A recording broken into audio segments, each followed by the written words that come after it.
Hello po mga senior citizen. Nag-online registration na po ba kayo? Yung pong iba na hindi pa nagre-register, mag-register na po kayo kasi malapit na po yung payout para po tayong lahat ay makasali. Ganito lang po ang gagawin nyo. Mag-open po kayo sa Google, punta kayo sa Chrome, i-search nyo po doon ang National Commission for Senior Citizen at i-click nyo po yung registered or online registration. Ganito po ang makikita nyo. Click nyo po yung register now and fill upan nyo lang po yung mga lumalabas na form. Madali lang naman po. Ilalagay nyo lang po dyan yung mga pangalan nyo, birthday, birthplace, mga beneficiaries nyo, and lagay lang po kayo ng isang ID. Kung hindi po kayo marunong sa mga online platform, pwede po kayong humingi ng tulong sa barangay. Free po yan. Kaya lang po, isusulat nyo po sa papel yung i-register po ng tauhan ng barangay na kung ano po yung nakalagay doon para at least hindi nyo po makalimutan.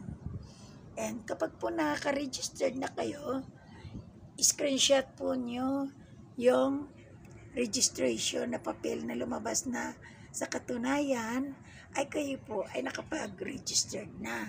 Ganun lang po kadali yun. Para po may pinangahawakan kayo na sa katunayan ay mayroon na kayong access sa online registration ng National Commission for Senior Citizen. Ito po'y malaking bagay sa atin para tayo ay mapabilang sa ating mga matatanggap tuwing quarterly. Katulad po kung tapos na po mag-apply, registered lang niya po, ganito na ang lalabas. Yan, screenshot na lang po.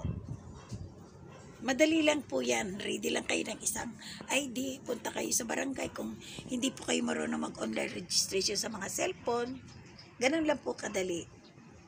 And tayo po ay sama-samang makakatanggap. Then, kung gusto nyo pong i-verify, again, yung inyong registration na ginawa or pinagawa, i-click nyo lang po ang verify. Ganon din po yung platform. Ilalagay nyo po yung verify, din pangalan nyo, din lalabas na po yung verification na sa katunayan, nakaregistered na kayo.